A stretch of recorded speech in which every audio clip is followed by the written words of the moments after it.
So you know what this is, right? This is a workshop. We don't know what that means, but that's okay. It means we'll sing and talk and sing and talk. Sing and talk. Is this, oh, you turned the speaker around, okay. Good. All right, let's start sing a little bit.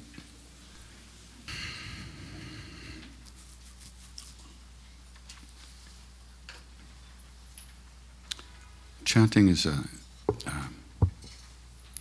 it's a very interesting practice.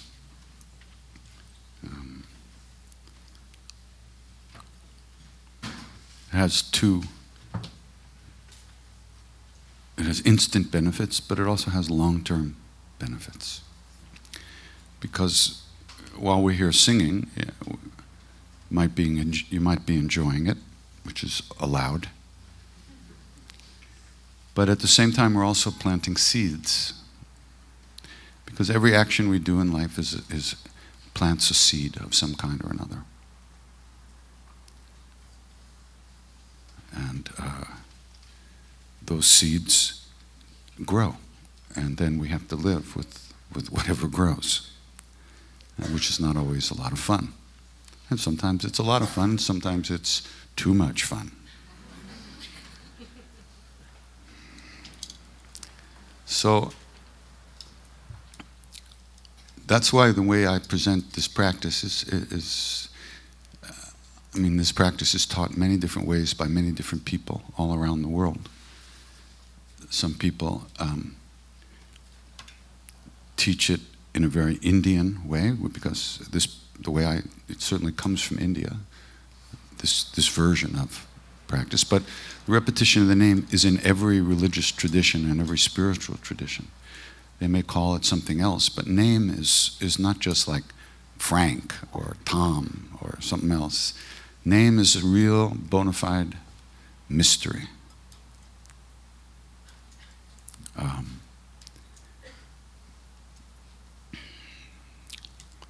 And they say through the repetition of these names, gradually but inevitably, the inner presence, our inner being is uncovered, right? Which is an interesting concept. They're not telling us that we're creating anything that's not already there, right?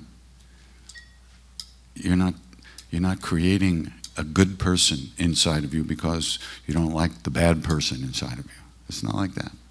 We're uncovering what's already there. And what's already there is described in many ways. But a very simple way to describe it is basic goodness. Unfortunately, we are all naturally good. And I say it unfortunately because it means we have absolutely no defense for our negative actions, for hating people, for hating ourselves, for being angry at people, for being greedy, for being selfish, for being ashamed, for having guilt. There's absolutely no good reason for that. Because inside, we are okay. That's a hard one to accept. Which is why in the East, nothing works. The roads don't work, the phones don't work, televisions don't work. Nothing works, but they're happy. In the West, everything works, and we are not happy. So, this is interesting. So these names are the names of that place within us. They're not the names, you can describe those names in many ways. You can describe them as the names of the Hindu deities, right? But what the hell does that mean? What are they? What are the Hindu deities? We don't know. Maybe they are a part of ourselves. Maybe they are a manifestation of our own true nature in another form, just like another form. Maybe they're older beings. Maybe they're aliens from another planet, like Brooklyn. Oh, Hey, I'm a Nets fan now, let's face it.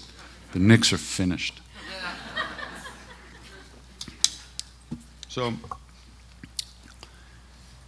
they say through the repetition of these names, gradually but inevitably, which is really a very good word. It means inevitably, right? There's no question about that. It's inevitable, which is good. Since we're usually running in the wrong direction, it don't matter. We're going to wind up in the right place, inevitably. But it could be a long inevitable. But still, it's going to happen. It's a done deal. If we're born, boom, it's inevitable.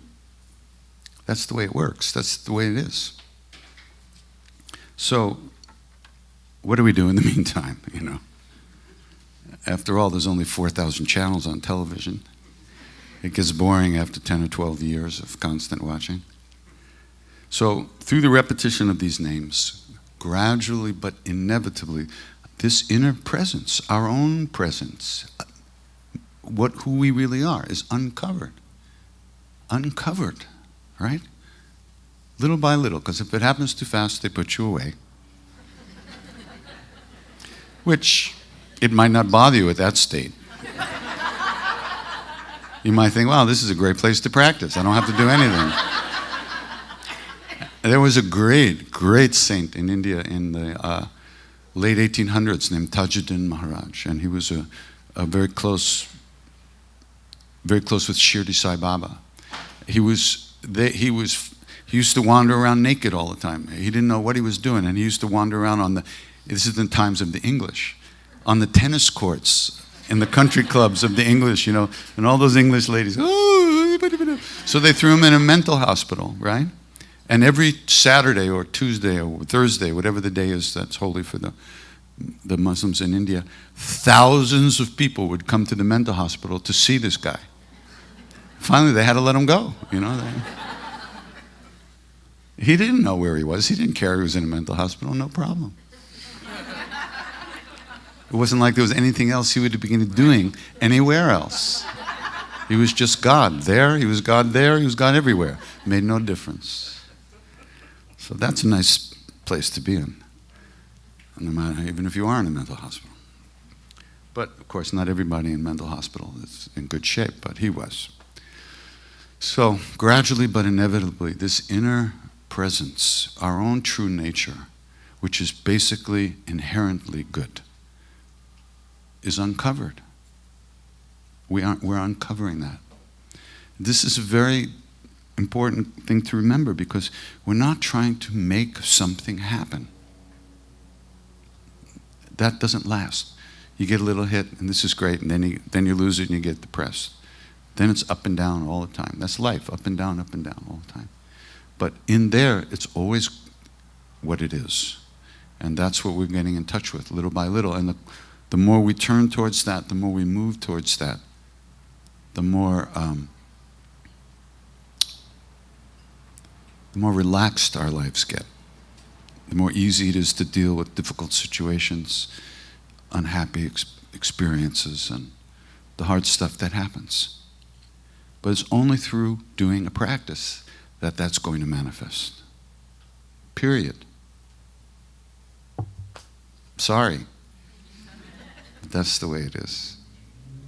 It doesn't have to be this practice. It just happens to be what we're doing today. Any practice that you do is good. And it's up to you to find out what you want to do. But do something. For Christ's sake. Do something. So, the reason we repeat these names over and over again is because it's impossible for us to pay any attention to what we're doing. Impossible. So we keep repeating, and gradually we start to remember that we're actually doing something, and then we start very little by little, we start to pay attention to what we're doing, pull in all the strands of our crazy stuff that's always going on, and pay a little bit of attention for a very short period of time. If you try to do too much, you wind up going in the opposite direction for like weeks. I remember once I was driving across country with a friend of mine, and we decided, as we were leaving California, we decided we were going to eat macrobiotically, going all across, driving across the states, right? So we got to like a Safeway in somewhere in the desert, in the Mojave Desert, right? And we went in and we bought rice and lentils and salt. And we made some kitchery, some spices. It was so salty that for the next 4,000 miles, we only drank milkshakes.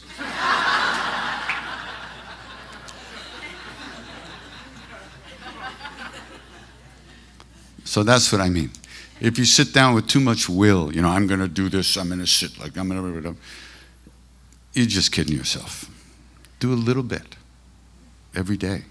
But every day is really important. Every day.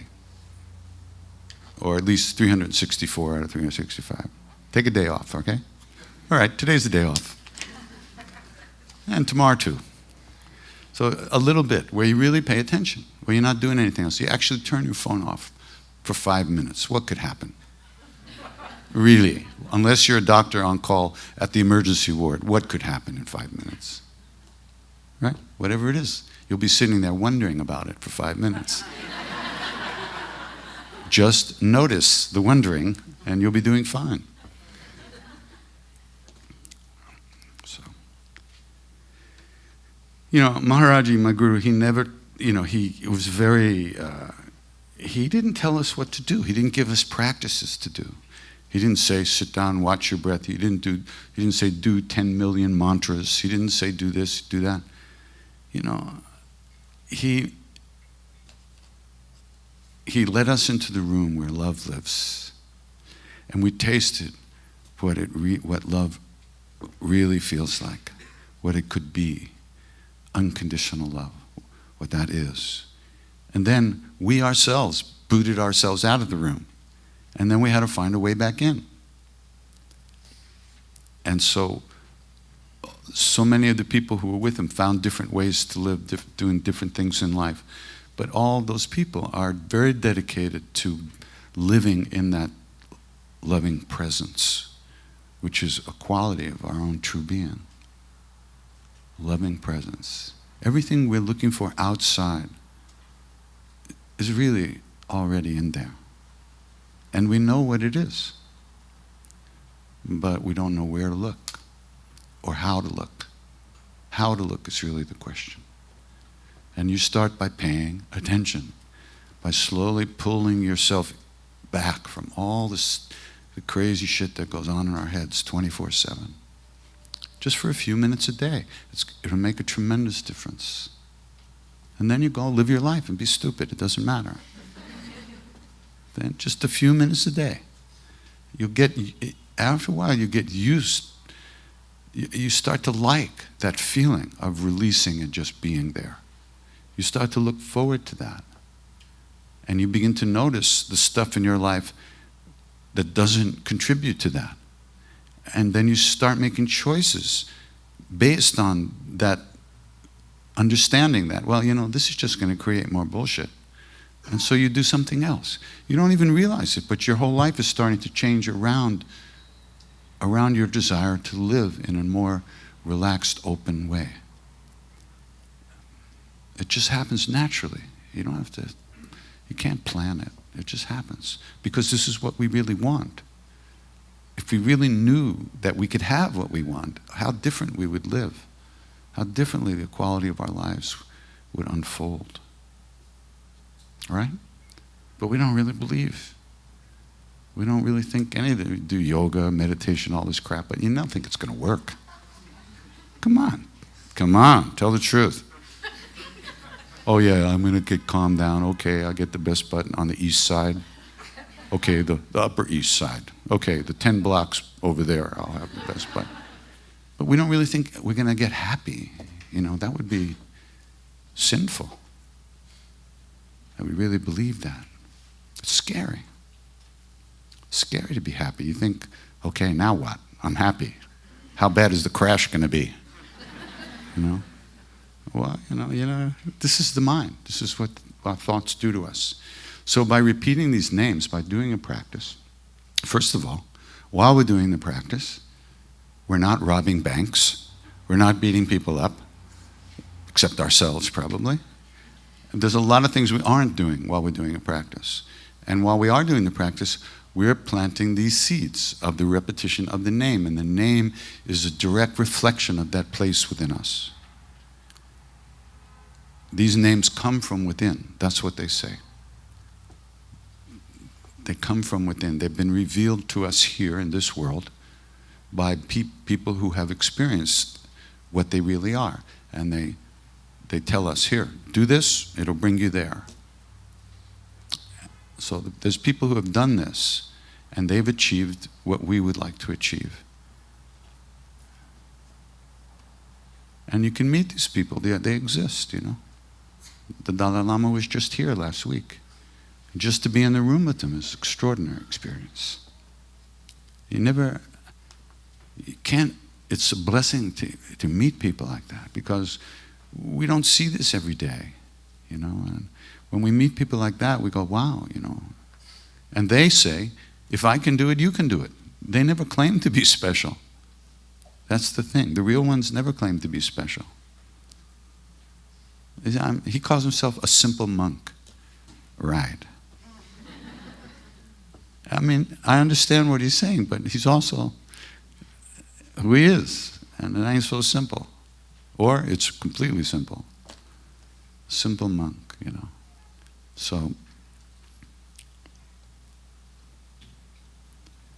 yeah, unless we see it, we don't believe it. So it takes getting used to living in a way that, living with the understanding that we can get what we want in life. We can be happy. It's unbelievable.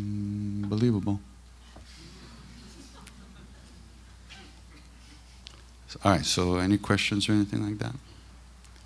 It doesn't have to be a formal question. It could just be something you want to talk about. I wanted to know if you relate the sounds to symbols at all, or shapes. Shapes and symbols. No. I just sing. You know, it's very simple. I'm a simple guy. I sing. And I sleep, and I eat, and I do a few other things. And when I sing, I just sing.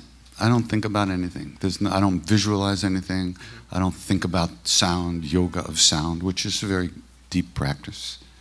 And mantras and mandalas and all kinds of, those are all yogic tantric practices, but you know, I'm too busy singing. It's all good stuff, but you know, I just don't have time for that. I don't even have time to study music. I'm too busy singing. Because when you find what works for you, whatever that is, yeah, that's it. You lose interest in other things in a good way, because you found something that nourishes you and is that you believe in, you know, and so everything else kind of falls away sooner or later. So the answer is no. I don't think about those things, and I don't know anything about them either. So that was great. Good. Very informative. I don't know anything about that. Ask me something else.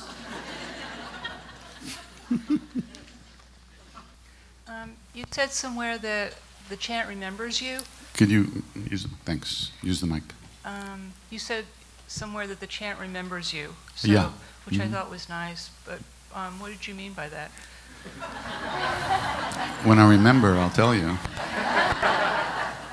What I mean is, once you start doing this practice, the chants kind of go on by themselves sometimes. And you'll be driving along, and all of a sudden you notice inside you're singing Sri Ram Jai Ram. And you don't know, you didn't like make a decision, okay, now I'll sing Sri Ram Jai Ram. You notice that you've been singing it for the last 10 minutes without realizing it. So it starts to go on inside of you all the time. And the more it goes on, the more it pulls you into yourself.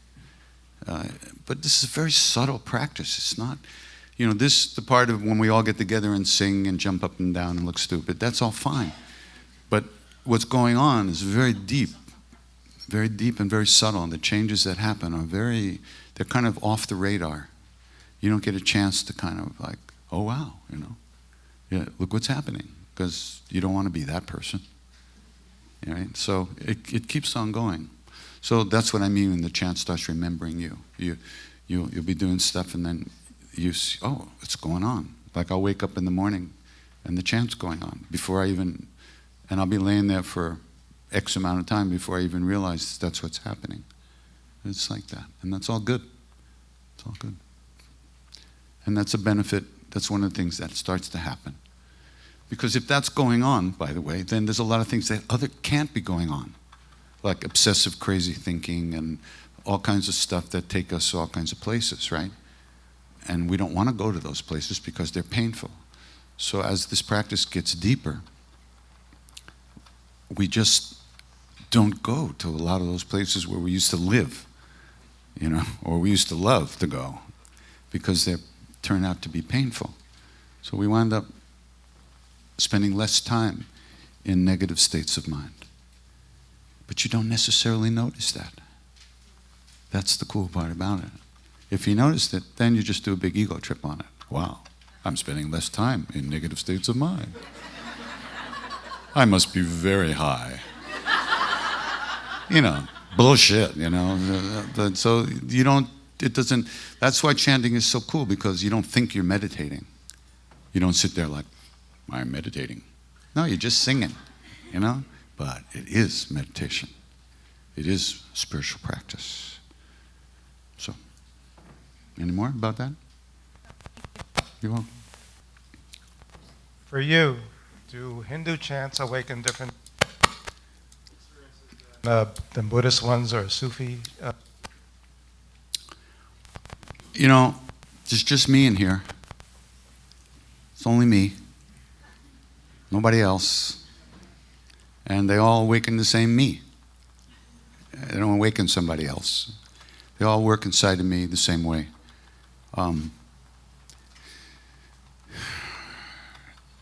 I once said to my Indian father, Mr. Tiwari, I said, who is greater, Shiva or Vishnu? I thought it was a reasonable question in some spheres. He looked at me like I was crazy. He said, my boy. He said, how can you compare infinites, right? It don't work. They're all the same, Sometimes you like pasta with tomato sauce, sometimes with pesto, same shit. No matter. Not at all. Do what gets you off, That's what you do. Whatever you like, whatever gets you through the night, that's it. You're the only one who knows what works for you, Unless you're with a particular kind of teacher who gives you a practice that you decide to do, and then you have to go through that whole process. Sometimes it'll feel like shit, sometimes it'll feel good, sometimes you think it's not working, but you're working with that teacher, so he's going to guide you in the best way for you. But right here, we're just hanging out, so the only one to ask is yourself, is this working? Do I like this? If you don't like it, why would you do it? Can you hear me if I ask a question? Where are you? Oh, there, hi. Oh, you don't have the mic. You can't talk. Can you hear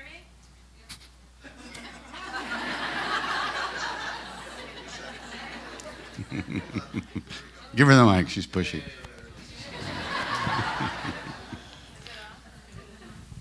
Whoa. Yeah, you see? That's Okay. good. Okay. Hi, Since- how are you? I'm good. How are you? Good. I haven't seen you in a long time.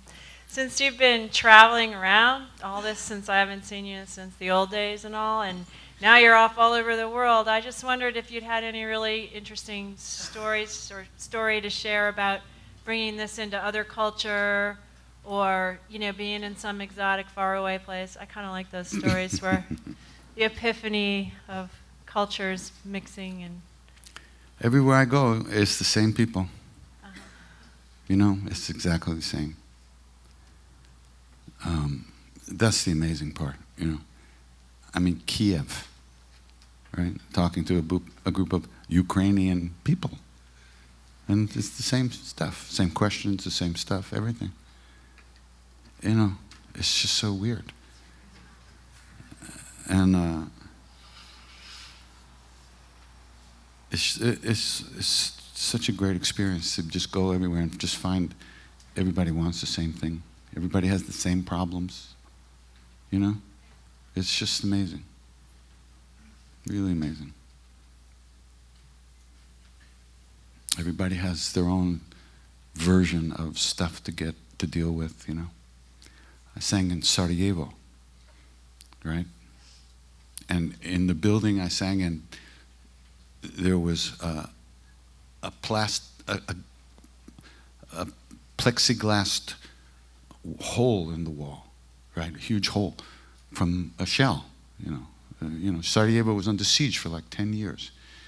The Serbs had surrounded the town around in the mountains, and for 10 years they lobbed shells in all day, and they had snipers. You couldn't go out, you couldn't get food, you had no electricity, no water. Half the buildings were destroyed. It was just extraordinary, and the people were so great, you know, so beautiful. But there you are, sitting, singing, and you're looking out, and you're going, you know, what is that? You know, that's where the shell. They left that so they could remember what it was like. It's amazing. So many experiences like it. Just wanted to know if you remembered the words from Blind Faith. Uh-huh. I think not Blind. Is it called Blind Faith or Book You of? mean Presence of the Lord by Huh? Blind Faith? Blind Yeah. Faith's the The group. first, the one, or the second? How's it go? I have finally found a way to live, you know, just like I never did before. Yeah, it's a great song. I sang that once in L.A. Really stupidly. Huh? Not today. Not today, no. Because he was talking about heroin. You know that, right? What are you going to do? It's a good song anyway. Even without heroin. Might be better with heroin. I have no idea. But I couldn't tell you about that part of it. The question is, you know, when I grew up with the idea of God as kind of being watching over me, or, you know, protecting me, or if I did this, then God will do this, you know, all that kind of stuff. I always wonder how they know that. Well, you know, Okay, so, go ahead. well, I don't know, but now, is that kind of going away in place of creating good karma? Is that Yeah, you know, not really. You know, when you talk about creating good karma, you're not doing that because you're afraid of bad karma. It's not a guilt, shame, fear kind of thing. You know, one time a bunch of Christian ministers went to visit the Dalai Lama, and they were having great talks. And one of them said, "Your Holiness, what's your understanding of sin?" Right? And he's kind of thought about it for a second. Then he said, "It's kind of a Christian thing, isn't it?"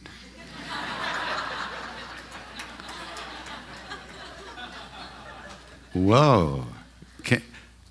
Can you imagine? He doesn't live in a world where he's afraid of that he's sinned and he's evil and he has to make up for it. There's nothing like that in his head. Karma's not about sin. The word for sin in Sanskrit, Hindi, is pap, which means burning. It's not evil, it's not bad, it's just hot. You know? You do stuff that burns. And when you don't do stuff that burns, you don't burn. It's not that you're bad or doing bad things and you're a bad person and you have to do good because you're bad and you're going to be punished. And we're already punished. We're here. In Manhattan.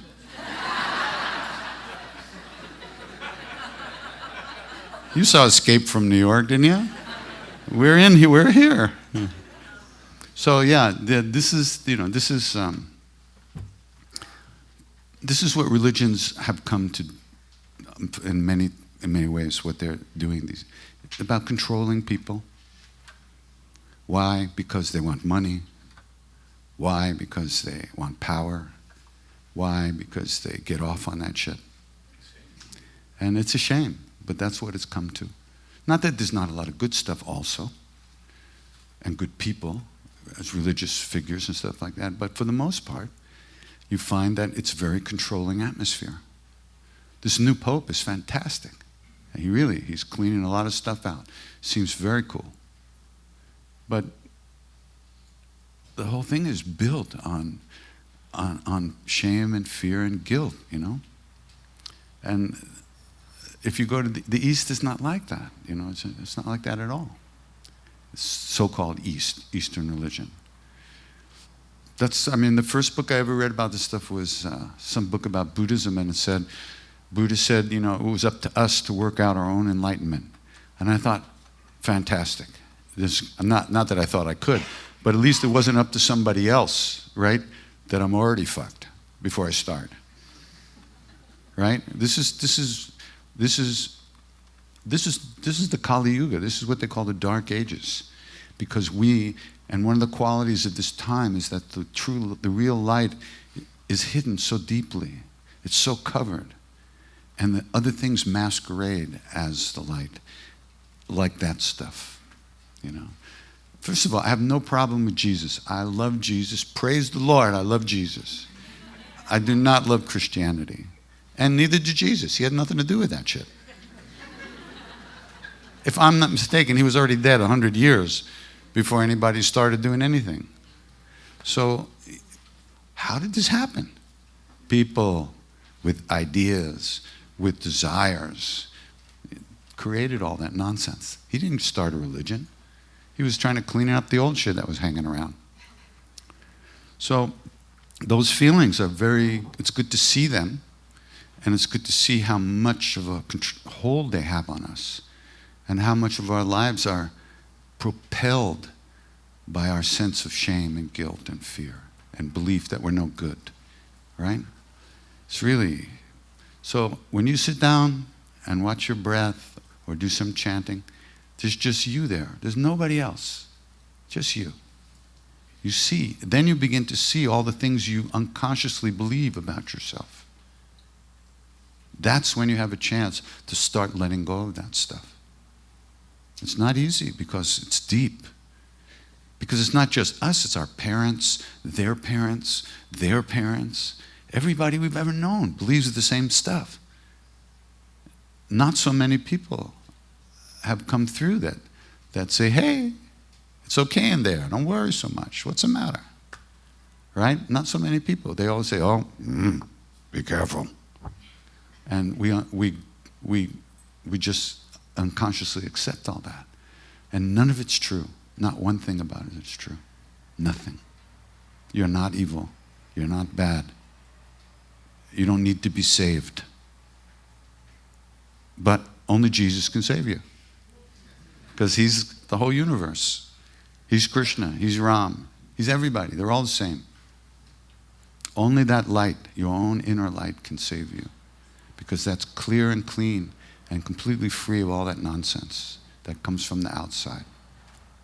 So when you sit and do practice, it's just you in there. There's nobody else in there. And you begin to see all the stuff that's hanging off of you, right? You just slice it off, you know. But it comes back. Cut it again, it comes back. You have to practice. They call it practice for a good reason. It's not easy to get used to being happy. It is not easy. It's like scary. You wake up and you're happy and you go, I must have done something wrong. I'm happy. It's crazy. We're used to living in a very low frequency, low energy field. Cranky, miserable, moping around, groping for food and sex and stuff. We forget it's all in there. It doesn't have to be so New York-like. Everywhere I go, people say, oh, you're from New York, right? So, and all the great saints say the same thing. Jesus said the same thing. Read what Jesus, okay, here we go. I've gotten started. And then I'm stopping. I read a book written by a guy, I can't remember the name right now. He had been brought up as a born-again Christian. He grew up that way. And he loved the Bible so much that as a teenager, he started to study Aramaic, which was the original language that all that stuff was in, because he really wanted to know what was in the Bible, because what the born-again Christians believe is that if God said it, that's the way it is, right? And they say everything in the Bible is what God said, and that's the way it is. That's what they believe. So he said, well, let me really study this. So he became one of the leading scholars of language and Aramaic in the world. And he found, and this, I swear this is true, he found that only 3% of what is in today's Bible can be traced linguistically to the time of Jesus. I'm going to say that again. 3% of what is in what we call, at least the New Testament, can linguistically be proven to come from the time of Jesus. That other 97%, God knows where it came from. So what are these people believing, right? It's a very interesting question. There's some really cool stuff being done. There's a book. Anyway, but so you got, the bottom line is, it's just you in there, right? See what's screwing you up and let go. Don't believe any of that shit. You're not bad. Tell them I said so.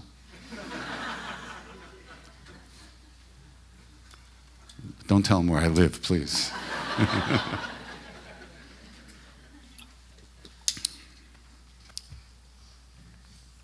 And my guru was the same way. You know, he knew everything. Okay? I'm going to say that again. He knew everything. Certainly everything about me and everybody else that was there. He knew what we had done, what we were thinking about doing, and what we were going to do. He knew what was going to happen in our lives. He knew all the bad, miserable, hurtful things we've done to others and ourselves. And guess what? He loved us insanely, sweetly, unconditionally, just as we are. He didn't make a deal with us. If we change, he'll love us. Right? He loved us right at that moment, completely, knowing everything we've ever done, knowing everything we thought about ourselves. Also, that was hard to take. Really, it was hard to, you say, oh, I wish I was with the guru. Bullshit. You think it's easy to sit in front of that? Can you go out and sit in front of the sun all day like this, You get fried. And that's what it was like 90% of the time. Frying in that love, in that intensity. And then just when you thought you couldn't take 1 second more, boom, he hits you in the heart with a banana from 50 feet away. And then he looks and he goes, ah! And all of a sudden the world is good again. Until you pull yourself out of it with your own crap. Over and over, over and over and over. So we began to understand a little bit, to experience what it felt like not to be ruled by the stories we tell ourselves about ourselves, which we automatically believe, every single one of them. You wake up in the morning and you say, I feel like shit today. You never ask yourself, why do I feel like shit? Or why do I believe I feel like shit? It's there, we think it, and we believe it. But so only through practice do you slow down enough to see what's actually going on. And once you see it, then you can let go and come back. And when that mantra is going on, when the names are going on, when your practice deepens, you might get pulled by that thought for a little while, and then boop, you pop back a lot faster. Instead of spending the next 47 lifetimes feeling like that, you just spend the next 3 lifetimes feeling like that. It's a big difference. So instead of some very heavy negative depression lasting, years and months, and so it just lasts a little while and then it goes away. Because you're trained to automatically let go. But you don't necessarily feel that at the moment, you see? You're just letting go. People say to me all the time, oh, what do you experience when you're chanting? I say, I don't know. How would I know? You're asking me? I have no idea I'm just singing. I'm not thinking about what I'm experiencing. Something happens, it comes, it goes. I'm just singing. My job is to be with that chant 100%. And if I'm 100%, stuff goes through like Chinese food. Like Indian food, really. Much faster than Chinese food. They stopped using MSG, so it doesn't go through as fast. And when it goes through, you're not hanging on to it. You're just with this feeling of being here. And the stuff, it's like you become the sky, and the clouds are going through. It doesn't seem to affect you so much. So you're moving more deeply into yourself. You're relaxing more deeply into being here. So if you're really chanting from the heart and with love, is there really such a thing as doing it incorrectly? Like As doing it incorrectly? no. When you're really chanting from the heart with love, you're not thinking about it. You know, how can they be incorrect? You're repeating the name. My guru said repeat it when you're angry, when you're tired, when you're feeling nasty, when you're feeling good. Do it all the time. If you don't do it, nothing's going to happen. So there's no wrong way. The name in itself is inherently good. And the practice is inherently good. There's no negative side to it.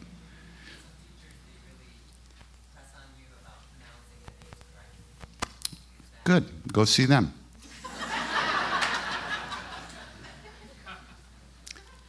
You know, sometimes I can call you honey, sometimes sweetie pie. You're going to answer, right? You don't think God knows what his name is? If you and I know our names, he knows his name. She knows his name, her name, right? So it's your motivation. That's the most important thing. Now, that being said, this is a particular practice called Nama Sankirtan, the repetition of the names of God, okay?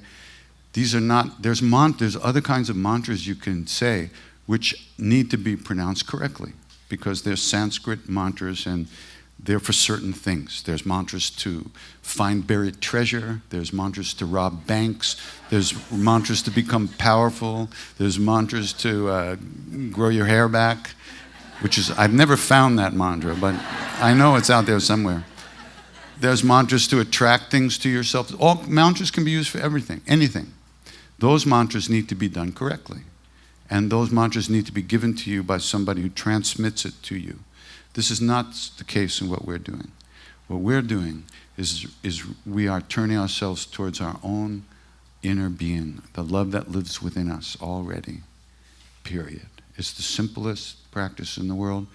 It's one of the deepest practices in the world. And you can't do it wrong because you're already here. Ultimately, what you experience is your own true nature. So, you know? So, that's not to be worried about. But if you want a mantra to, you know, make sure that you catch the subway train every day, that has to be transmitted to you by somebody, and you need to say it correctly. Or you will never catch a train again the rest of your life. So that's why I don't do those mantras, because I fuck them up.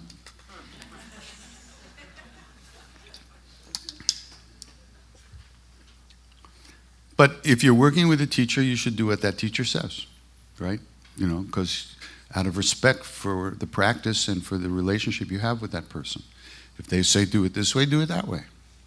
That's why I tell anybody, do whatever the hell you want. Then you don't have to bother me.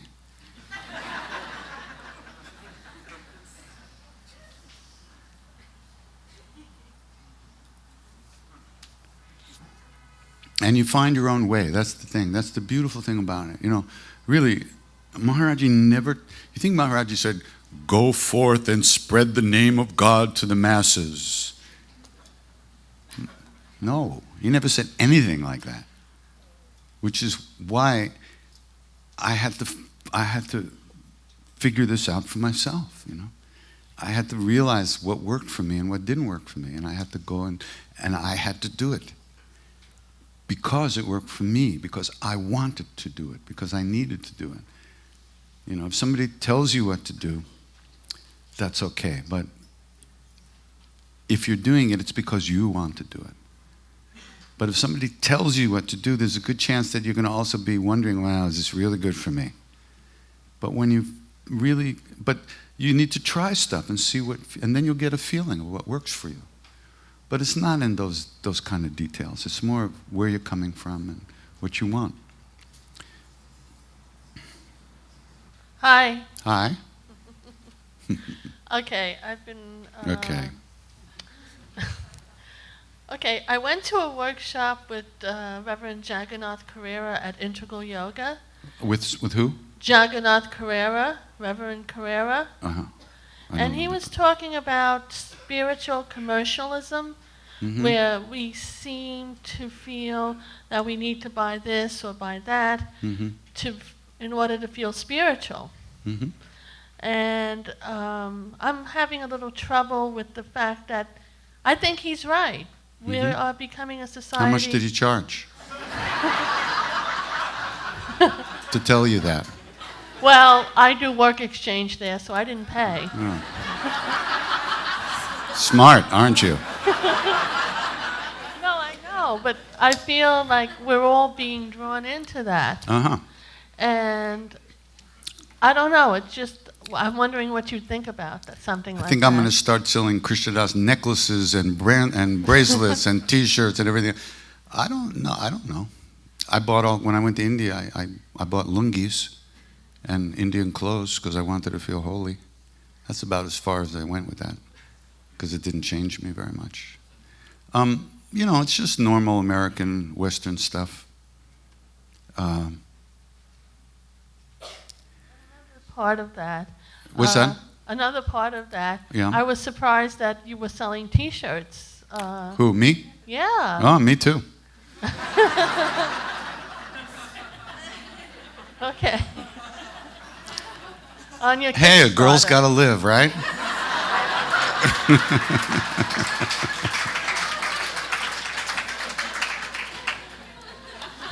Okay, I get your point. No, okay, wait a second, hold on. No, first of all, I don't know. On my website, there is a disclaimer saying it doesn't matter how much of this shit you buy, it's not going to make you holy. Okay, number one. Number two, I am 66 years old. I've been doing this for a long time. And I don't know how much longer I can run around so fast and so long and so hard.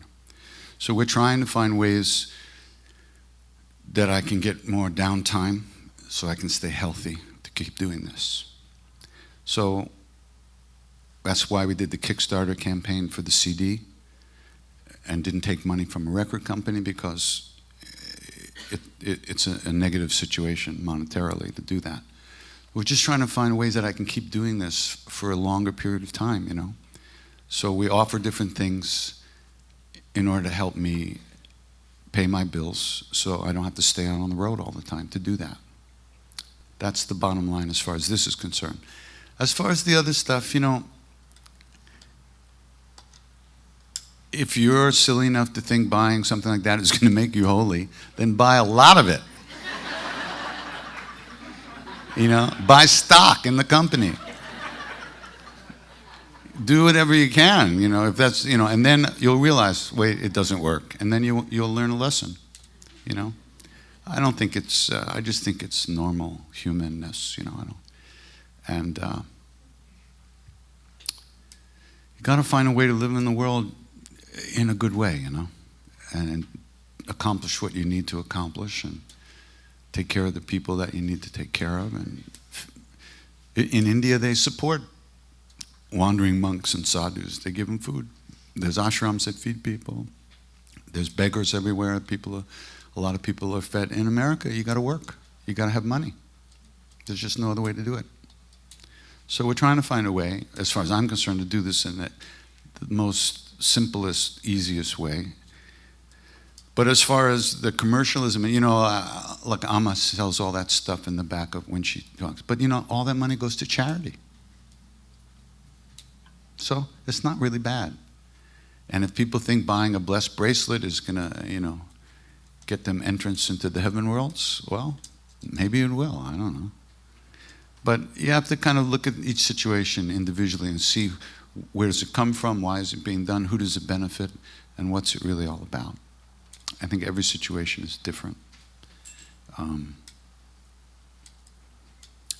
I just bought a set of Tibetan prayer flags because these flags were made specifically to benefit this very really good Lama, good Rinpoche that I know, right? And so prayer flags have these mantras on them, and when you put them out and they get blown by the wind, they believe that it generates virtue and good stuff, right? So this Lama is sick, so I bought a bunch of that stuff. You know, I'm just like everybody else. So, but I hope it helps. Every time I see the flags, I go, okay, Lama, I hope you're cool. So that's a good thing. Okay? Okay. That's how we started, that's how we ended. As far as your singing, do you have any, during the holiday times, do you have any songs you like to sing? As far as I'm singing what? As far as your singing. Yeah. Are there any holiday songs that are your favorites that you like to sing? Holiday songs? Exactly, yes. Holiday songs, is that what you said? Holiday songs, yes. Holiday songs. Yeah. You know, like Here Comes Santa Claus, exactly. Yeah. Jingle bells. Yeah, you know. I think my favorite is I Saw Mama Kissing Santa Claus. I Saw Mama Kissing Santa Claus, very good.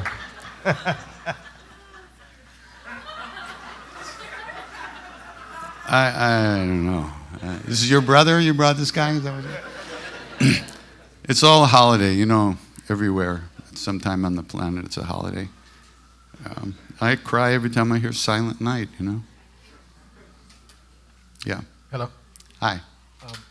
I want to do a trip to India next year for yoga and meditation, but there's so many schools that if you go on Google or you do a search, all these schools and all these practices pop up. Yeah.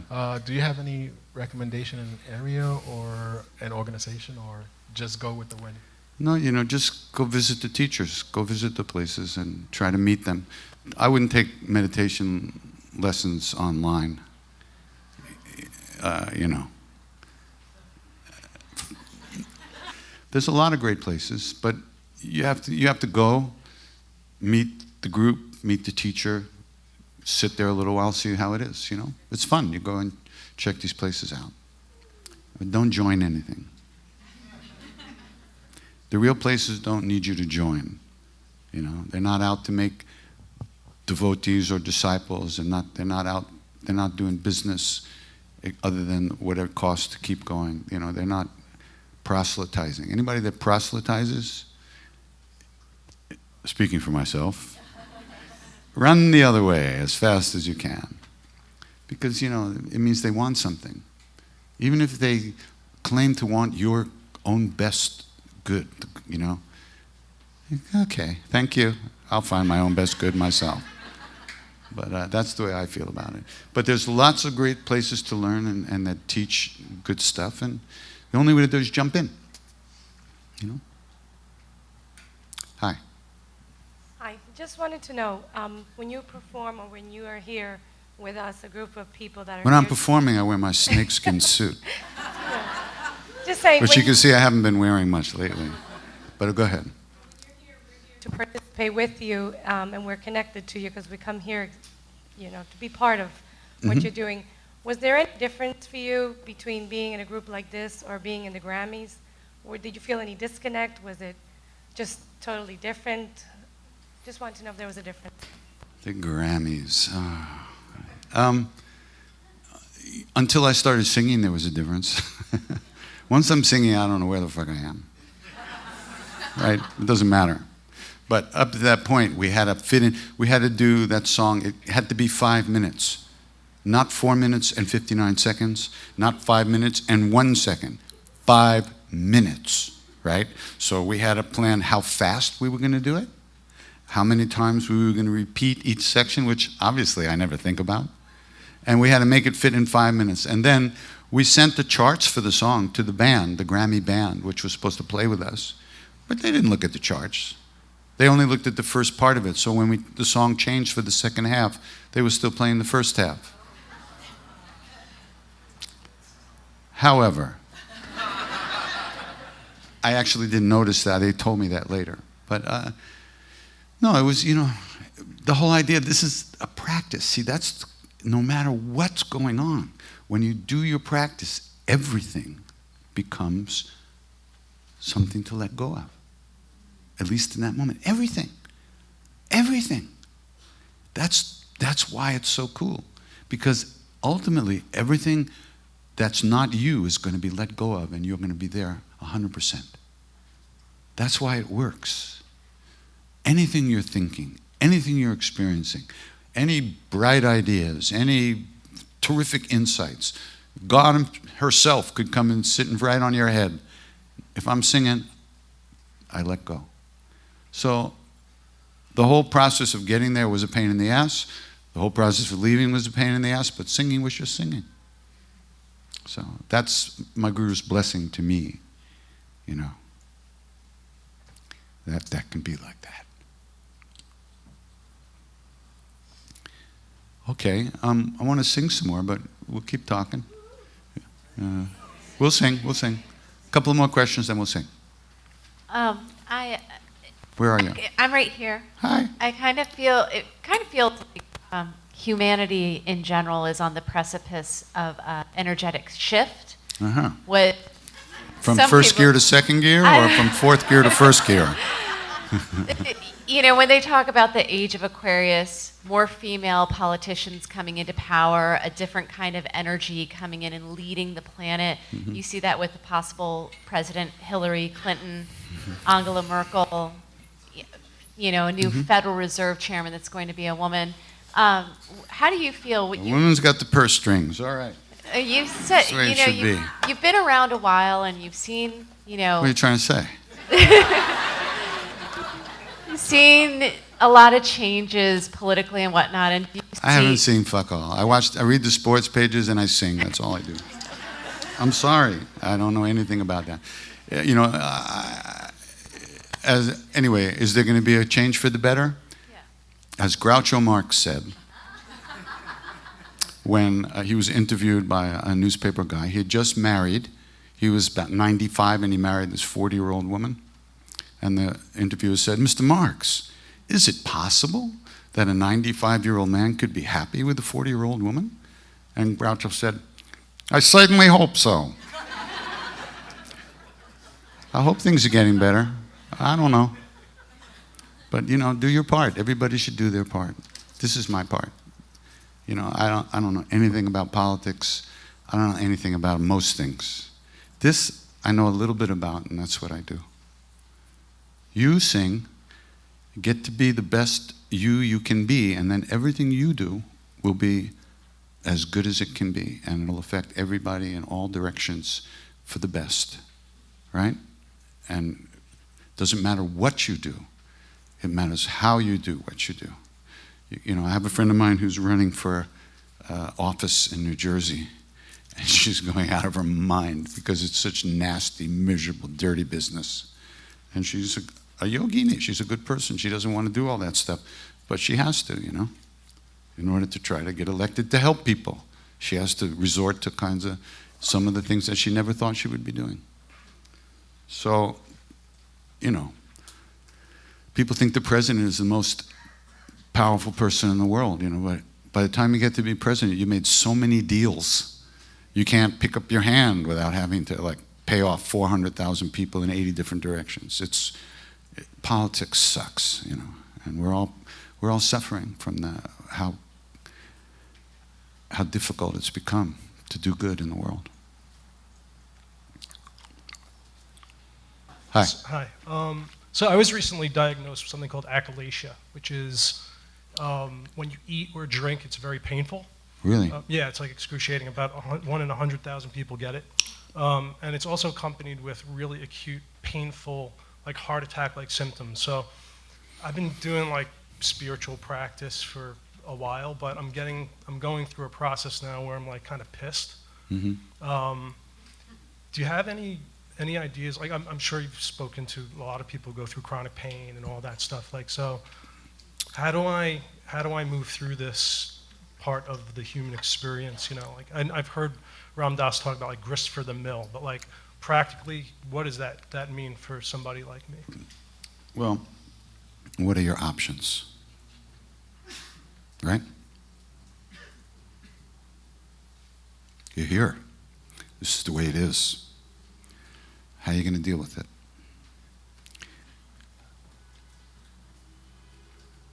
You're going to have to find a way to deal with it. If you sit around pissed all the time, you'll be sitting around pissed all the time.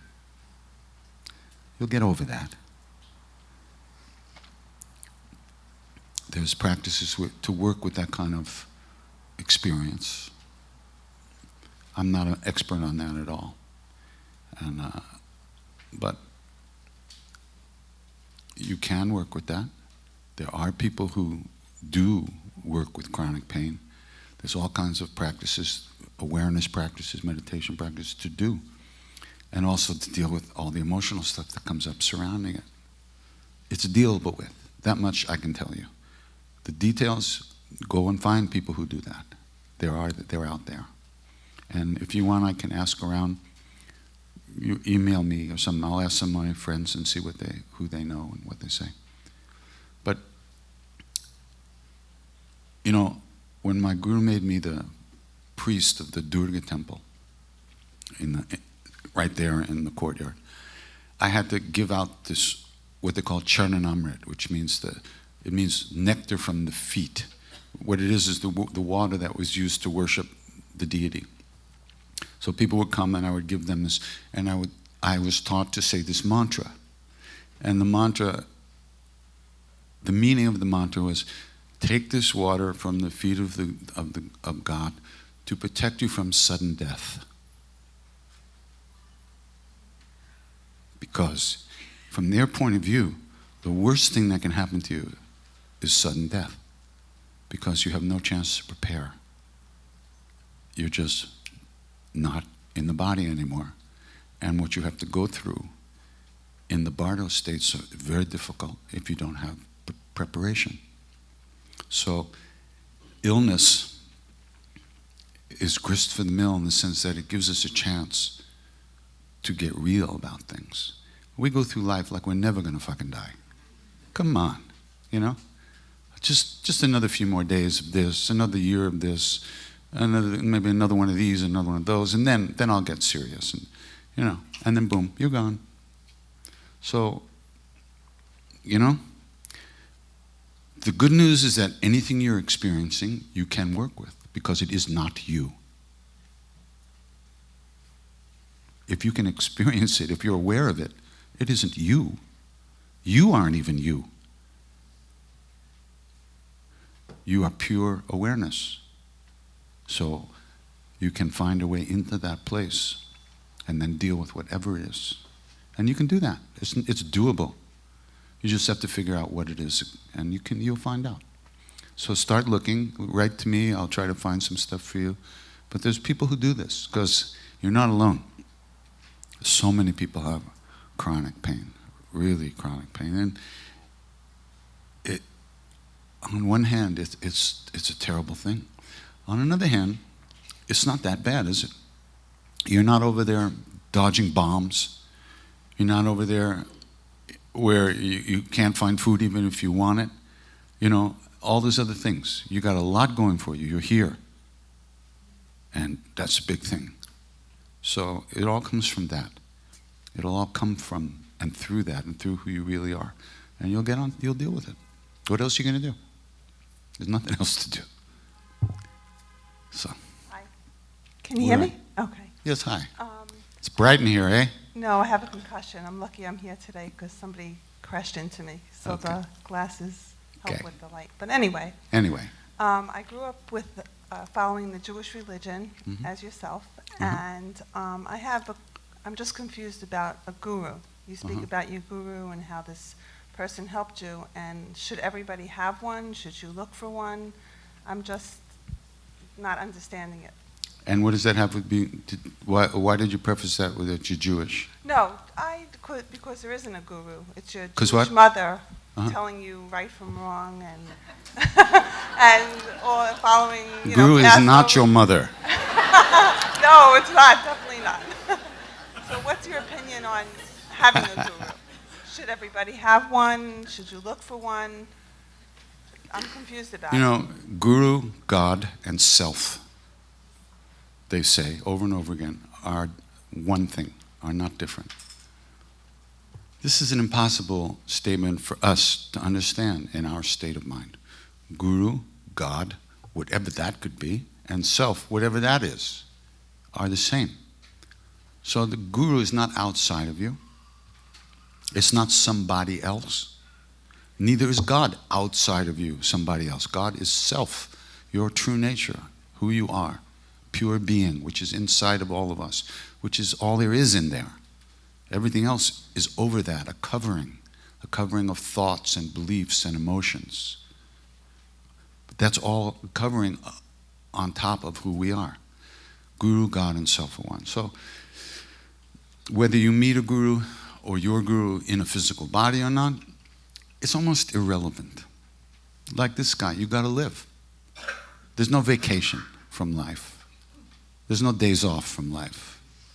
You're here. You got to deal with shit. Find the best way to deal with it, whatever works for you. Whether you run into somebody who is a guru or not, you don't know. But what's the sense? What, are you going to wait? I think I'll stay home till somebody knocks on the door. No. You know, it doesn't work like that. It's your own longing to find real love that is propelling you in the first place on this path. Guru or no guru, it doesn't make any difference. You want something that you have to find, that you have to figure out what to do to find that. Next. It's an irrelevant question. Although it's good to hear that it's irrelevant, because a lot of people think, oh, I don't have a guru, I'm never going to get it together. Right, that's called thought. Next. The next thought will be, I don't need no fucking guru. That's called a thought. Next. You see, it doesn't matter what you think. You're here. Deal with that. Be yourself. Find out who that is and what that is. And your real guru is your own true nature. And a guru knows that. We don't know that. That's the thing. So we have to find out what's going on.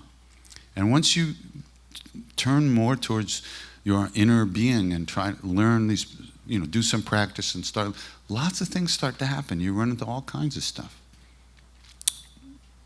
Already, look what you ran into today. Hey, God bless you, as my grandfather used to say. Okay, that was 3 or 2? Okay, we sing a little?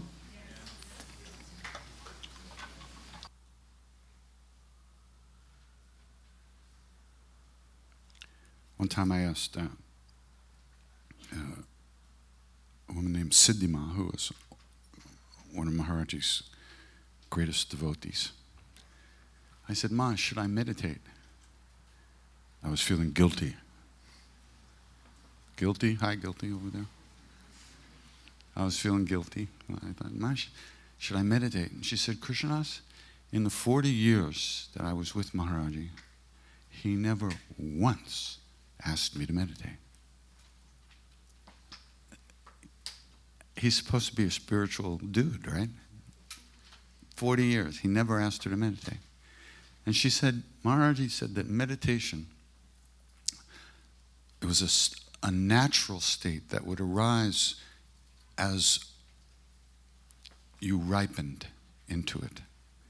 It wasn't something that you had to force yourself into through your own personal will, which is really interesting. Because everybody who comes to the West and is teaching meditation and charging money is hoping to get students so they can pay their bills, and they're hoping that what they're teaching you is true. And of course they are, but it's a subtle thing. it's almost guaranteed that if you sit down and try to meditate and do a practice very intensely, pride is going to arise. You're going to get the ego of a meditator. Now, why would you trade one shitty ego for another one? There's no sense in that. But on the other hand, just like I've said before about the chanting practice, every effort that we make in that direction is planting a seed as well. So one has to pay attention to the way one does a practice. If you try too hard, you're just going to get hard. So you have to find a balance between making the effort and also at the same time leaving, as Krishna says, the fruit of your efforts to me, which means you do what you do and you do the best you can do, but the results of what you do are up to whoever and whatever, right? You can do something, but you never know what's going to happen from that, what the results of your actions are going to be. Sometimes they'll be the way you thought they would be. Sometimes they'll work out another way. But what Krishna says in the Gita is that you make your best effort, but don't do it with the idea of what you're going to get from that effort. And then you can make your best effort. Because you're no longer thinking about the future, what's going to happen if this works, and blah, blah, blah. So it's the same way with practice. And then Ma said to me, she said, what do you like to do? Chant or meditate? Duh. But you know, I got to admit, it never occurred to me that chanting, which I love to do, would be good for me. My mother never told me that. Don't do that if it makes you feel good. I don't know about you, but that was my house. So, I knew it was good for me. I knew it was a spiritual practice. I knew I'd like to do it. But the way she said that, I went, oh. It was very interesting. It was like the Good Housekeeping seal of approval. It's like, oh, chanting it's enough. It's good. It's the way it is. It's good. So, and there's in Buddhism, for instance, in Vajrayana Buddhism, there's the most advanced practice is called Dzogchen or Mahamudra, which is the natural state, cultivating natural awareness with no effort to meditate. So it's meditation, which is non-meditation. So you're trying, but you're not really trying. It's very hard to do. So where we are, what we're starting to do is just trying to gather ourselves in a little bit. Just get somewhere within 500 feet of our ears, just somewhere near where we are, and start to cultivate the ability to pay attention. The first step in meditation is samatha, or concentration practice, which means trying to bring the mind to one point. But forget about it. You can't, it's almost impossible to get up in the morning, go to work, come home, and find some time to bring your mind to one point. It ain't going to happen. It takes time, and it takes making space in your life for that to happen. You can do practice every day, and you can live your life, but you should go somewhere to retreats, take a week off, a weekend or something, and really do some intense practice every once in a while. It shifts things around. It's a very good thing to do. In Burma, when people go on vacation, they go to monasteries and meditate. At least they used to. It's very interesting. That's their idea of a hot time. I don't know. So,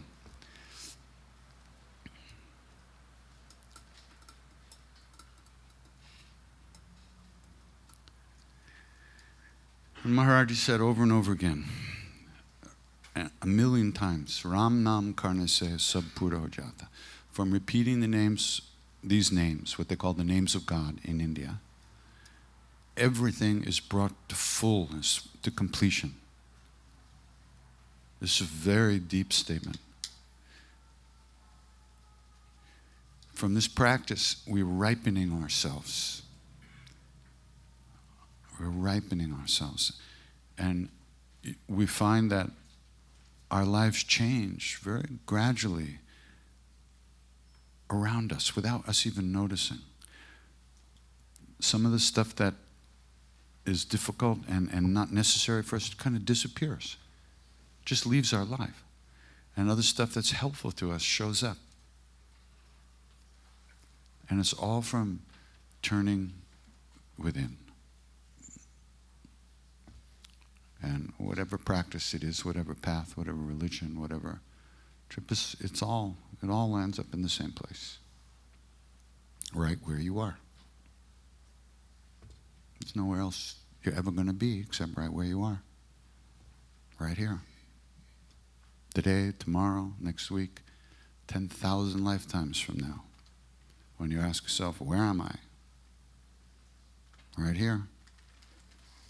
So to get really here means to be able to let go of all the thoughts and emotions and the stuff that goes through and pulls us away.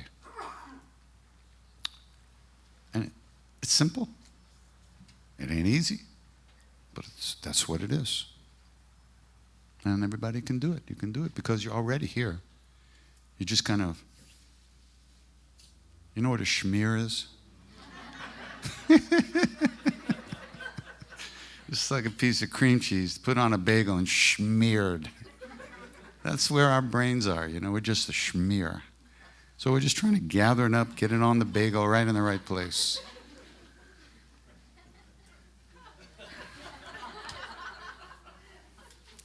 My Uncle Jimmy was a king. You ever see the movie Casino? You remember Casino? Joe Pesci and Robert De Niro? Robert De Niro was my Uncle Jimmy. My Uncle Jimmy set the odds for the mafia, for the betting on the whole East Coast. He lived in Brooklyn. He had 5 brothers. My grandfather was one of his brothers. And so one day, Jimmy disappeared. And they couldn't find him anywhere. So they asked around, they asked, people that he knew, and somebody said, he went to Miami. So all 5 brothers got in a car and they drove to Miami. They were just going to drive around trying to find him. They didn't know what to do. So they're driving around Miami, and my grandfather was driving, and he goes through a stop sign. There was a motorcycle cop. They pulls him over. Your license and registration. Yes, sir. He said, what are you doing down here? He's looking at looks at the license. Says, Kegel, huh? That's your name? Yes, sir. What are you doing down here? Well, we're all brothers. We drove down from Brooklyn to try to find our brother who seems to have disappeared. Jimmy?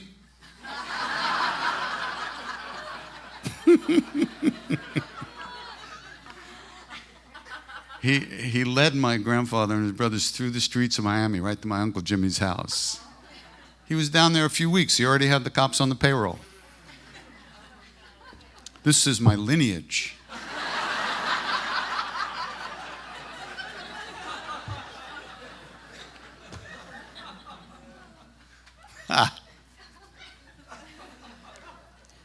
Down to see him when I was a kid. I was down in Miami visiting my other grandparents, and I went over to his house in the middle of the day.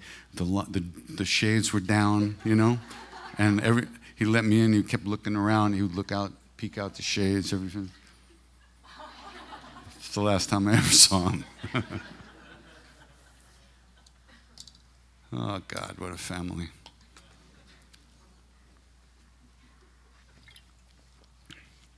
So,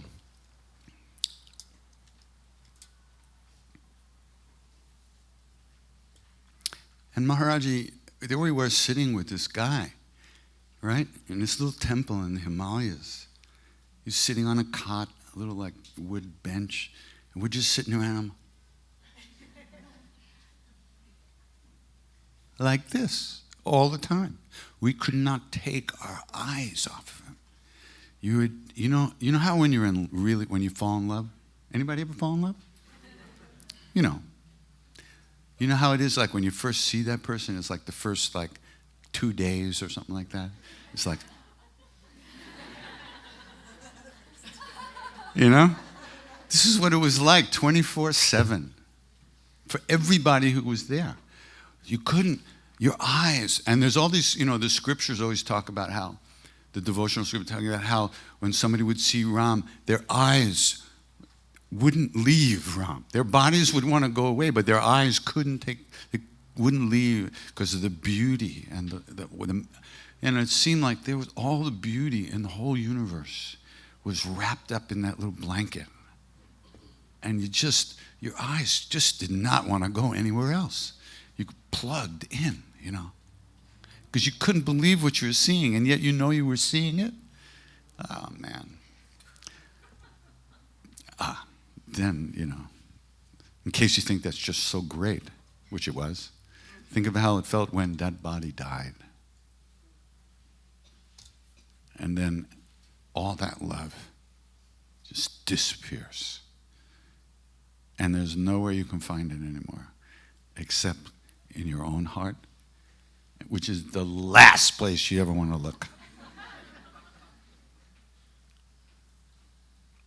That's when the shit hits the fan. And then you have to do it. I mean, either that or you live, unfulfilled. That's why I started chanting. I was lost. I was gone. When he left the body, I said, most of me said, fuck it, I'm out of here. Next. And I just lived. I never thought I'd be happy. I never thought there was any chance that I would want to be alive, And it got worse and worse and worse. And then I was standing in my room. I had a place on 82nd Street. And all of a sudden, I walked into the living room and all of a sudden I knew that if I did not sing with people, it was very much with people, not alone in my room.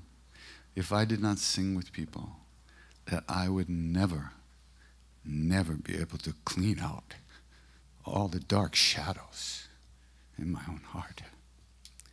And I saw that it was only that stuff that was causing me suffering. So, what was I going to do? I had to decide whether I wanted to live or die.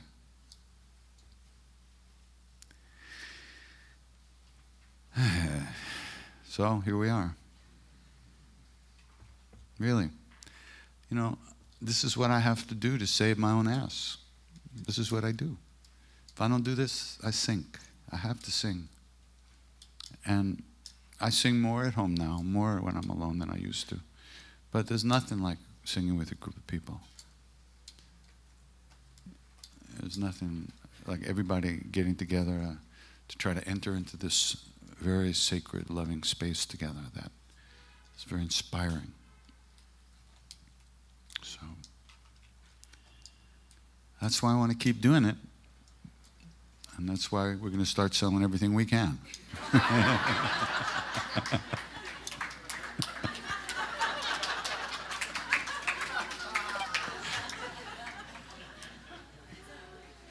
Nah.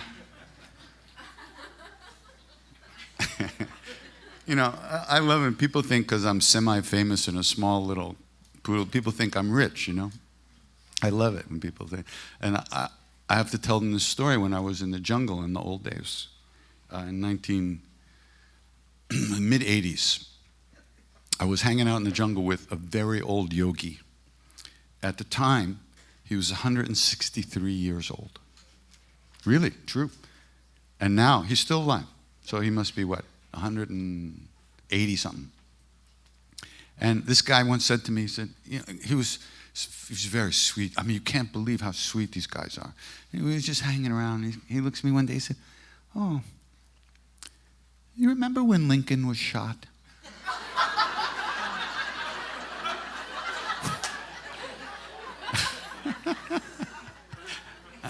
and he said, oh, it's okay. It's okay. We read about it in the papers. He said, okay. So anyway, so one day we're sitting with him, and And he looks at me all like, he goes like, It's like seeing something. And he says to me, "You're going to be famous." This is back in the 80s, right? I wasn't doing nothing. He said, "You're going to be famous." So I looked up at him and I said, "And rich." He laughed. He laughed. He came nose to nose, eye to eye with me, right? And he goes, "Famous."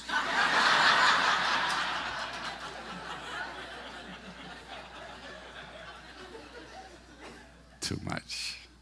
He was really something.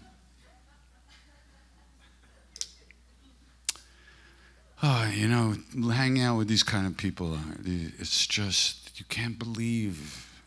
It's just so amazing, you know. We don't see enough of that here, you know, in the West.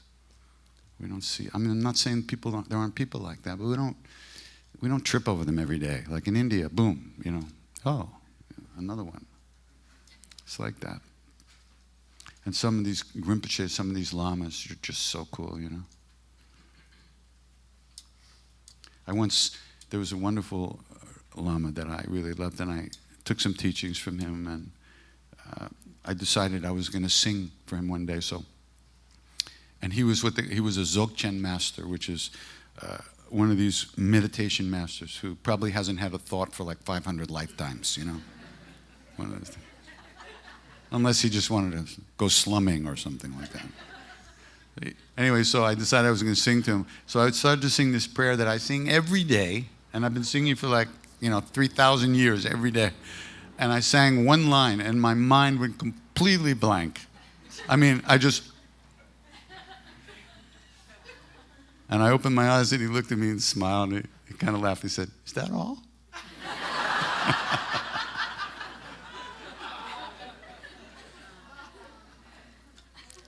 You know, you can't buy that. You can't buy that. It's just too great, you know.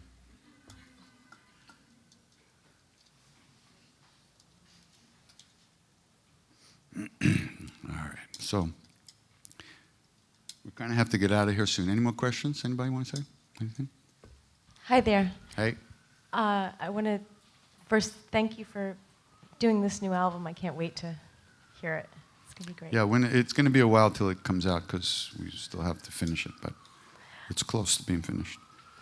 The Hanuman Chalisa CD that you put out quite a while ago really helped me a lot, and I was wondering about your experiences or your time in the Durga temple, if you ever had thoughts of recording the Durga prayers on a CD. Which prayers? The different prayers that you learned in the Durga temple when you were there. The Durga temple. You know, I've recorded some of them on Door of Faith. There's a couple of them, one or two. And then on all the CDs, there's some Devi Puja, and that's what I was doing. Mostly I was just hanging around pretending to be a pujari. You know? I had my own little private Durga. But I wasn't doing nothing. I was just sitting around. And on this, there's that new, another prayer to the goddess on this. They'll just keep dribbling out as long as I have them, as long as I'm still doing this.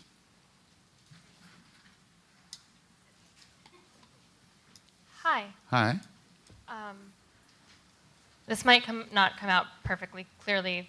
It's okay, I wouldn't understand anyhow. Sweet. So, when we go internally and find that one self, which is the self that we all are, that love that's there that we all technically are, from that point, where does one find a place to have preferences, either towards specific people or even towards specific experiences? Like, I mean, in my mind, it's like the taste of anything is a peek into the essence of the divine. So then really any taste is just as delicious as another, or any experience is just as sacred as any other. So how does you... Well, it's not such an easy question to answer, but there's two ways to go about it. There's the tantric path, which is what you last mentioned, which is every taste, every experience, you train yourself to see that as a manifestation of the divine. But that also includes negative things. So that's not fun. Because we have, there's this, and the third Chinese patriarch wrote, the great way is not difficult for those with no preferences. So we're disqualified. So, but what we're talking about here is something a little different. First of all, when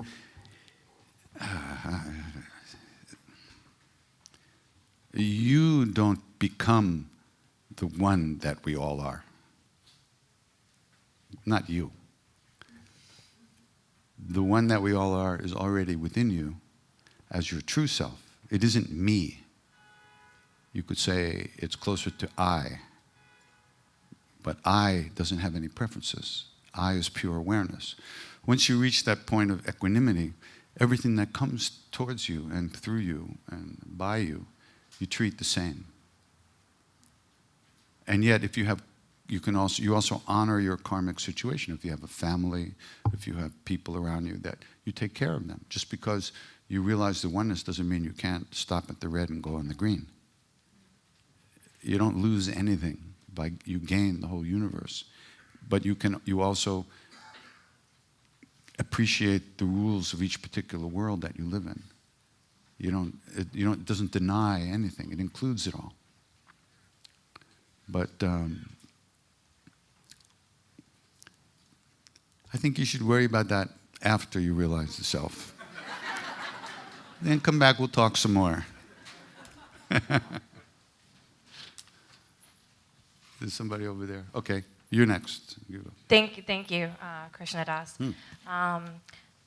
My question is how would you summarize it in your words, the energy with Shiva and Shanti energy during chanting? How in your words? Om Namah Shivaya. I don't know. See, I don't ever think about those things. I don't know who Shiva is. I don't know who Shakti is. I don't know anything about any of that stuff. I just sing. And maybe things come through when I'm singing. But I'm singing. They can come, they can go. I'm not concerned with knowing anything. I'm concerned with being in that loving presence all the time. That's the only thing. And so in order to remain in that loving here and now, in that loving presence, I don't cling to those kinds of experiences. I try not to, because then they'll just take me out of that.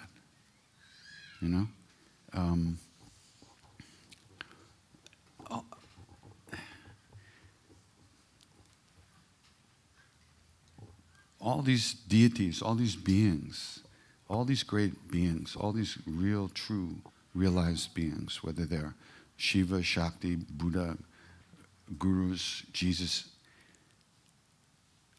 we're seeing them through our very, very small, limited vision.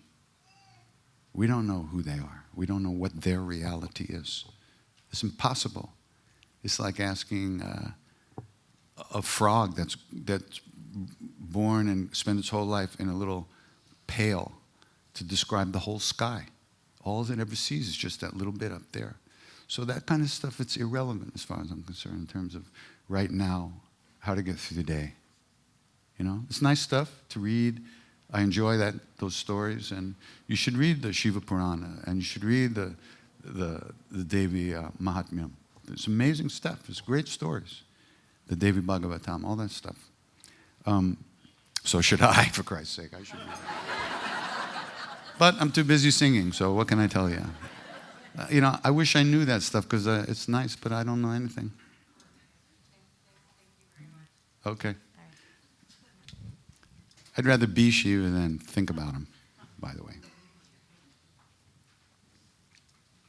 I wanted to share a story with you. I was in Toronto a few weeks back, and I always play the kirtans in my hotel room to kind of create that. So I went down for a business meeting for breakfast at the hotel. It's a Hilton hotel, and I'm hearing Om Namah Shivaya, and it was you singing it. Okay? So you said the chants come to you sometimes. Well, I figured I must have left my iPod on, and it was playing in my briefcase. So I searched in my briefcase, and I turned it on and off, and it just wasn't playing it. And then I said, maybe it's my my iPad. So I went to the iPad, and because I play it through there sometimes, and it wasn't the iPad, and I said, maybe it's my iPhone, so I went to the iPhone, and I sound like an Apple advertisement, and it wasn't that, and I said, where is this coming from? Now my appointment is coming, and I'm saying, well, I don't know if they could relate to this kirtan music, so I'm trying to find out how to turn it off.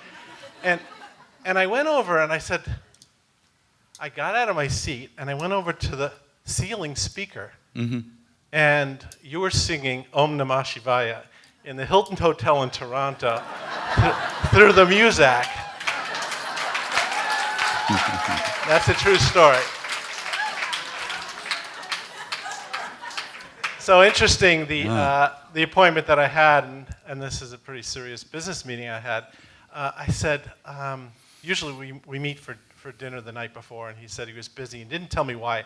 And I said, so why didn't we meet for dinner? He says, because I got into yoga, and I won't miss a class. Well, too much. And that's why I said, well, next time invite me. And so he would have enjoyed the kirtan. So that was that. One time, back in the 80s, I was with the Tiwari family and a couple other Westerners, and we were in Benares, and we went out on the boat, a rowboat, and you glide down the river. It's just beautiful, like at sunset. It was just extraordinary and peaceful and beautiful. But they have these pandas, these priests, who have these little boats, these little dinghies, and they row out after you, and they want to charge you like 15 rupees to do a puja out there on the river, right? And they bring flowers and stuff. So one of these guys was coming towards us, and he had a big boom box. He was playing me. I charged him 15 rupees and I sent him away. Well, I just wanted to say At that moment, I thought, this is it. Here I am in Shiva City, and they're playing me on the Ganga. This is insane. Completely insane. Well, you are spreading some really great vibes all over the world, and that's a testament to that. One question I did have was, one of my favorite songs is an English song that you sang, and I think the quote that I'm trying to remember is, one thing I know, and I know for sure, my God is real. Yeah. That's, yeah. And I'm wondering, how do you know God is real, and was it the Maharaji's love? And was what? Was Maharaji's love and the presence of him giving you that experience so that you know for sure that God is real? Well, I'll tell you, I know one thing. There is real, unconditional love available in the world. And if that's not God, I don't give a fuck. I don't want to know. All right? That's it. That's all I want. And I know that that's real. I've tasted that. I've been blessed with just that much. And that's about all I know, by the way. I don't know anything about Shiva, Shakti, or anything else. But I know that what I felt with Maharaji transcended everything that I could have ever imagined. It was beyond anything I could imagine in terms of what real love is, And I mean, it wasn't like it happened 2 days ago. It was in 1970, for Christ's sake. I was with him. That's a few years ago. And yet, it's right here, right now, I feel it. That presence is right here, whether you call it Maharaji or you call it Frank. It doesn't matter what you call it. That love is here. It's always here. And as soon as we stop thinking ourselves into a pit over and over again, we begin to feel that. And that much I can tell you. I can't tell you much else. That much I can tell you. Om Namah Shivaya. Same to you, buddy. Do you create your own melodies, or are these traditional melodies that you're using? I don't know. You ask me to think about this shit, I'll think about it, but I don't usually think about it. I just do it. Namah Shivaya, which is my big hit.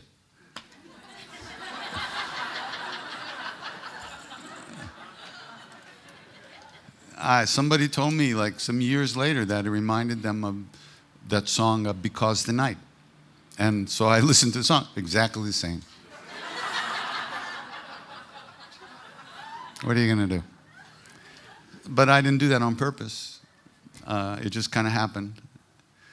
It's just, I'm always, you know, I've been so open to music my whole life. I just always absorb it. It moves me so much that it just comes through and just grabs onto a mantra and then just becomes something. I don't know, you know, I don't really think much about it. However, Namah Shivaya, my Indian father, Mr. Tiwari, had died just before that. And I really felt, he was a devotee of Shiva, but don't even start me talking, but he was incredible yogi. And I always thought that he dropped that on me from up there, that song, at that time. I just, you know, there's a kind of an emotional body that grew up on Long Island, around New York, that heard all kinds of music, you know, and so when the impulse comes through, it doesn't come out like Indian music, because this body has very little to do with Indian music, but it has a lot to do with growing up with Western chord changes and the emotional reality of those chord changes and feelings, you know? So it just comes out that way, more Western than Eastern. Nice hanging out together. And